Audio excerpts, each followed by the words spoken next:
Hey honeys, welcome back. Hope you're all doing well as we head into a holiday weekend here. I personally am kind of excited for it. I'll be spending it with my auntie's family up north at a lake house. So woohoo for potentially the chance to go boating. We love lake culture. And one other thing I'm excited to share with you all, I am now the communications chair for my local Madison, Wisconsin women's rugby team. So very excited about my new role and to see how I can help the team out in that way. And now, honeys, let's get to the good stuff and begin with your breakdown. Our first follow-up for the day, honeys. Remember last Beesness, we were talking about a Giacometti bust that was expected to do super well in last week's auctions? Well, instead, post-sale news largely centered on the failure of the 1955 bust titled Le Grand Tête Mince to find a buyer, even though the buzz was so high about it potentially being the priciest work in these spring auctions. The work was expected to go for over $70 million US, although it opened at only $59 million. And after a couple minutes of coaxing, the auctioneer was able to get a bid of $64 million, but the seller ultimately turned it down. Art News writes, quote, "The past marked a rare public defeat for a Giacometti of this caliber, which was cast during the artist's lifetime and is believed to be the only painted example in its edition. In a surprise twist, the most lucrative item from this same Sotheby's sale was one of two Frank Lloyd Wright double pedestal lamps, designed in 1904 for the Susan Lauren Dana House in Springfield, Illinois. After a 10-minute bidding battle, it nearly quadrupled the price it achieved when last appearing in auction in 2002, this time by selling for $7.5 million US. It more than doubled Wright's previous auction record set in 2023 with that number as well. These auction results are worth our attention, honeys, because, quote, that the season's top lot was a non-starter suggests that even works with stellar provenance by blue-chip artists are not immune to hesitation at the very top of the market, end quote, at least right now. All the same, Sotheby's CEO Charles Stewart, speaking after the sale, insisted that this ending wasn't a cause for concern, but rather a calculated choice that resulted in neither gain nor loss for the seller. Our sources also noted that the results point to a shift in how Sotheby's is positioning design as a rising category with potential in terms of scarcity and narrative to attract even broader classes of collectors. Also last week, the Russian branch of ICOM slammed the call to eject Russia from ICOM as an organization for violating its code of ethics as quote-unquote political libel. ICOM Russia's president Vasily Pankratov slammed the move himself while speaking to Russian Telegram channel Kuku, which posts Art World News, on May 16th. He said he has already addressed the number of quote unfounded end quote claims of the open letter and described it as quote the latest fit of rage demonstrated by organizations and individuals affiliated with Ukraine end quote. Pankratov went on to add that this has nothing to do with culture and argued that it is, quote, impossible to judge the correct application of ICOM's code of ethics without taking into account the peculiarities of Russian law. In Russia, many rules relating to museum activity are determined by the state, not museum workers. Our museum workers work within the framework of the Constitution, and they do not violate the law and local ethical criteria, end quote. But ICOM Russia has not given official response itself either way, nor has it commented about its president's recent comments. Given that point, I think it's fair to say that ICOM could go either way, and we will keep you posted on what they decide in regards to potentially ejecting this branch. Some particularly exciting news, honeys. In a record high for a living female artist, a Marlene Dumas painting sold for $13.6 million US at Christie's last week. The South African painter became the most expensive living female artist at auction after one of her paintings hammered for that amount during the sale on May 14th. The work in question is titled Miss January from 1977. It features a woman with a ghostly white face who's naked from the waist down, and it had an estimate of 12 to 18 million US to begin with. The work is especially notable because in it, Dumas revisits her very first known drawing titled Miss World from age 10, made 30 years earlier. It is also a last-minute consignment from the collection of the Rubel family, which regularly appears on the Art News Top 200 collectors list, but rarely sells from its own holdings. As amazing as this record is, it's important to point out that this progress should not be the end. In 2014, Jillian Steinhauer surveyed the most expensive works by women sold at auction for Hyperallergic, and not a single living artist ranked in the top 10. Only one single painting, one by Georgia O'Keeffe, had sold for more than $15 million US. As our sources pointed out, as this record shows, that's not necessarily true today, but the progress has still been slow. Say our sources, quote, quote, Dumas' record reset the one made by Jenny Saville in 2018 when one of her paintings sold for $12.4 million at Sotheby's in London, but that was 7 years ago, which means it took more than half a decade for a work by a living female artist to even cross the $13 million mark. Let's hope it doesn't take another 7 years for Dumas' record to fall, end quote. Last week also saw the earliest known example of Basquiat's iconic head motif hit the auction block. The work in question was a ballpoint pen drawing titled Untitled from 1978 and was acquired directly from Basquiat. It remained in the same private collection and was offered May 16th via Sotheby's. It had an estimate of between $100 and $150,000 US, but I couldn't find the results anywhere public. Sorry, honeys, if you're able to find it, please send it in. Let me know so I can share it with the masses. And also last week, a 1922 painting by Piet Mondrian titled Composition with Large Red Plain, Bluish Gray, Yellow, Black, and Blue became the Dutch artist's third highest selling work when it went for 47.6 US million at auction. And we'll round out the sales section with the news that Bored Ape Yacht Club's parent company, Yuga Labs, has sold CryptoPunks to a digital art nonprofit. The Digital Arts Conservancy, Infinite Node Foundation, announced Tuesday that it acquired the, quote, full intellectual property rights, end quote, for CryptoPunks, one of the oldest and most famous NFT series created in 2017 from Yuga Labs. Yuga Labs, which is also the parent company of the Bored Ape Yacht Club NFT collection, arguably the first major collection to kickstart the mainstreaming of NFTs, purchased the rights to CryptoPunks for an undisclosed sum in 2022, and the NFT market has since pretty much collapsed. The foundation reportedly paid around $20 million US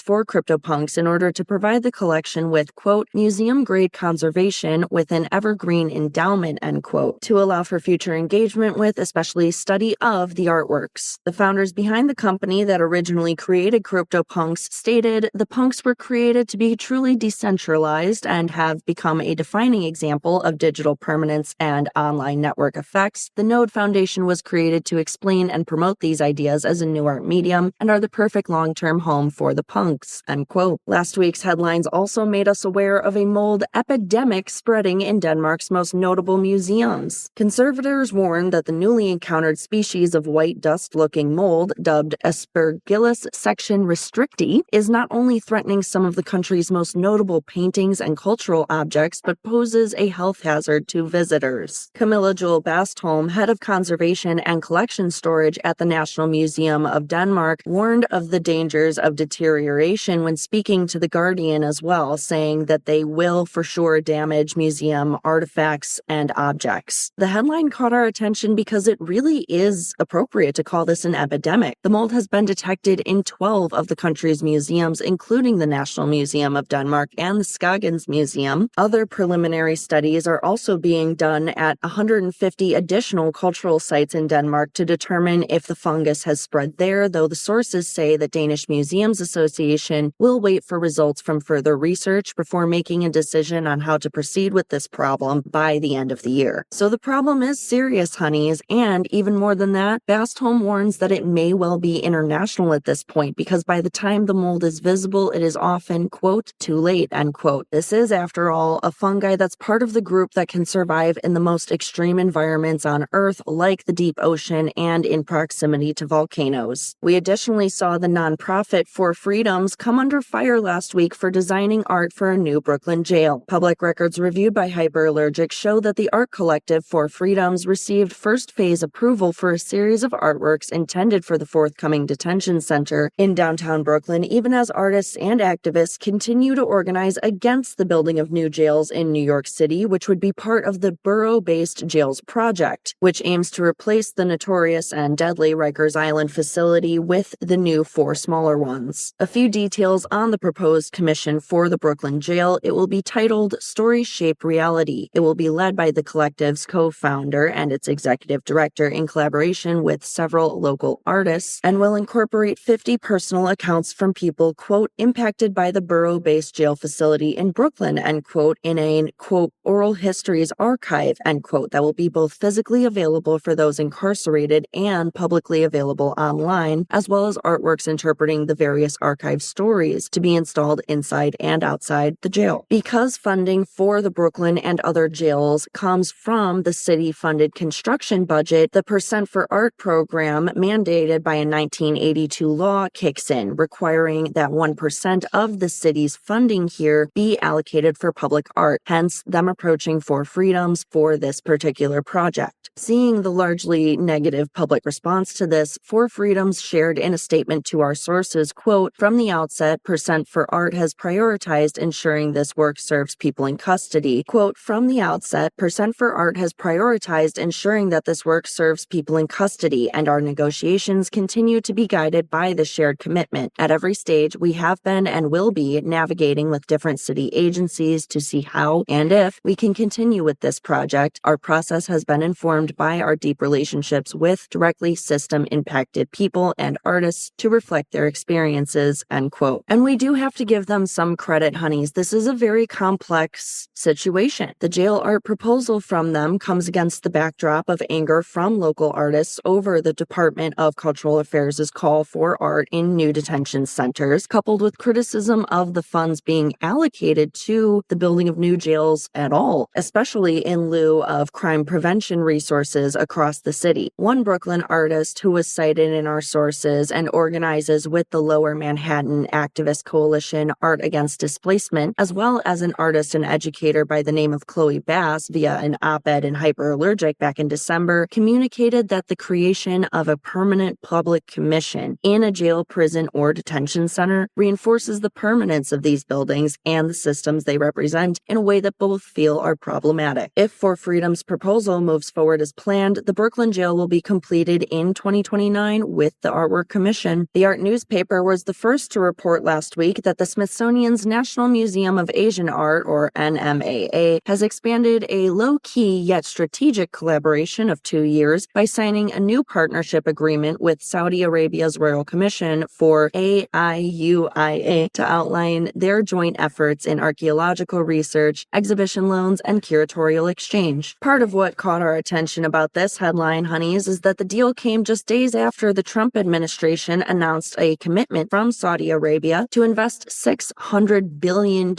US in the United States, including a massive $142 million arms deal. Furthermore, this deal is the latest in a string of cultural partnerships formed with institutions around the world in recent years by Saudi Arabia. This includes with the Centre Pompidou, the Andy Warhol Museum, UNESCO, and the Desert X Biennial as part of its Vision 2030 economic diversification plan. These partnerships have helped position AIUIA as a rising cultural hotspot, but have also attracted criticism as a form of quote-unquote art washing, or a way to deflect attention from the country's record on human rights, for example, including the murder of journalist Jamal Khashoggi. Whatever comes out of this newest partnership, you know, honeys, I'll keep you updated. A headline from last week that caught my attention immediately: an art critic has renounced her NYU degrees after the school has punished a pro-Palestine student. Art critic Aruna D'Souza renounced her degrees from the university on Thursday, May 15th, after the institution condemned a graduating student's pro-Palestine commencement speech and said it would pursue disciplinary action against him. The student, who has been ID'd as Logan Rozos, said in his speech, which was applauded by the crowd, quote, "is a recognition of the atrocities currently happening in Palestine. I do not wish to speak only to my own politics today, but speak for all people of conscience, all people who feel the moral injury of this atrocity. I condemn this genocide and complicity in this genocide," end quote. D'Souza, who has contributed to major publications like Four Columns and the New York Times, wrote in an email to New York University President Linda Mills, shared on the critic's Instagram, that the master's in arts she had earned from there in 1993 and the PhD in art history earned in 1999 are both, quote, valueless, end quote, in the wake of the university's sanctioned crackdowns on pro-Palestinian expression. She said to Hyperallergic about this situation, quote, "I didn't go to graduate school to get technical training. I went to learn how to think critically about the world. NYU is making clear that it does not want such critical thinking to happen on their campus. As such, their imprimatur is meaningless," end quote. D'Souza asked Mills to consider the email as a formal renunciation of her degrees, but whether or not NYU will do it is to be determined. Meanwhile, across the pond, protesters rallied outside the Israeli embassy party at the British Museum last week. Dozens of activists organized by the grassroots environmentalist group Energy Embargo for Palestine, or EEFP, denounced the institution's decision to lend its space for a May 13th celebration celebration of Israel's creation on the 77th anniversary of the Nakba, or creation of the State of Israel. The term Nakba itself, being Arabic for the catastrophe, served as a reminder, said the protesters, for how Palestinians around the world have solemnly remembered that permanent expulsion by Israeli settlers 77 years ago. EEFP activist Mara Adams said it was, quote, unconscionable for a British public institution like the British Museum to host an event in celebration of Israel, a state currently perpetrating war crimes and genocide in Gaza, end quote. Senior British Museum press officer Connor Watson told Hyperallergic, however, that the event was not held in partnership with the institution and to contact the Israeli embassy for any questions. Our sources later learned that Metropolitan Police imposed Public Order Act conditions in order to, quote, prevent serious disruption to the community, to prevent noise from having a significant impact on the area, and to prevent intimidation of those attending the event, end quote. Despite this heavy police presence, there was no violence and no arrests. Germany also settled a century-long restitution dispute over royal property last week. As reported on Tuesday at the time, Germany's new Minister of State for Culture, Wolfram Reimer, Germany's federal government, and the states of Berlin and Brandenburg reached a settlement with the descendants of a German noble family over the ownership of 27,000 artworks held in public museums. The dispute dates back to 1918, when the House of Hohenzollern property was confiscated after the fall of the German monarchy, but prior to a 1926 contract between members of the House of Hohenzollern and the former state of Prussia, which aimed to settle the works' ownership. Ownership of these 27,000 works taken in 1918 was not settled by the 1926 contract. The only bit of information made public about the 2025 settlement is that these works will remain in their current locations and or collections for now, but keep your ears posted in case we hear more. Urban explorer, photographer, and former paratrooper Isaac Wright's comeback show at the Robert Mann Gallery in Chelsea on Thursday evening was cut short only 2 hours in with the artist's arrest by 4 NYPD officers. Wright had been charged with criminal trespassing in the third degree, which is a Class B misdemeanor under New York state law. He was apparently released the next day, but has been in jail for longer before. He told New York Times, looking back on 4 months of prison in 2020, that, quote, being locked up turned out to be a gift. It was motivating. I couldn't understand the freedom I was trying to express until I lost it all and was forced to fight for it, end quote. Fellow urban explorer Vitaly Raskolov was at the opening, and he said he, quote, had never seen anything like it before, end quote, to NFT News. He said, quote, the cops could have called him or gone to his house to arrest the guy at his own exhibition in front of cameras and everyone. It just makes people hate the police even more, end quote. The gallery itself has not commented. Also, a new film has brought the authorship of the iconic Napalm Girl photo into enough question that the World Press Photo announced May 16th it would no longer credit former AP photographer Nick Ut for the 1972 photograph officially titled, quote, Terror of War, end quote, which has come to serve as such a powerful symbol of the brutalities of the Vietnam War. The decision was made after the investigative documentary, The Stringer of 2025, directed by Bob Nigel, cast doubts on his authorship with its premiere at Sundance earlier this year. It instead suggested that an overlooked NBC stringer, Nigel Tan Nin, captured the image instead. In the film itself, former AP photo editor Carl Robinson, who first credited Ut, admits that Ng was a freelance journalist who was probably there the day in question, but that, quote, we have found it is impossible to prove exactly what happened that day on the road or in the bureau over 50 years ago, end quote. A very interesting example here, honeys, of what serious research into art and art history can do, and why it matters in maintaining or changing or keeping or whatever the historical record. We also heard the Sky High Farm will launch its first ever art biennale. The artist-founded nonprofit, which works to combat food injustice by teaming up with the likes of Balenciaga and Dover Street Market, has announced its inaugural art biennale that will run from June through October 2025 in Germantown, New York. The fair will also introduce a new artist-driven fundraising model replacing traditional auctions with flexible, artist-defined contributions whose proceeds support the organization's mission to grow and distribute nutrient-dense food, provide educational programming, and even contribute to food fund justice initiatives around the world. So far, there are 50 notable names of artists contributing from across the globe, including Anne Imhoff, Felix Gonzalez Torres, Tisha Bilal Self, Benwidfall and Recreate Terravanija. And we heard last week that vandalism was dealt to one of the original walls of the more than 600-year-old pre-Columbian city located within Peru's Chan Chan Archaeological Zone, operated by the Ministry of Culture and recognized as a UNESCO World Heritage Site. It's about 300 miles north of Lima. Authorities began their search for the vandal responsible for spray painting the image of male genitalia after it was caught on film. Now, honeys, you know I care because seriously,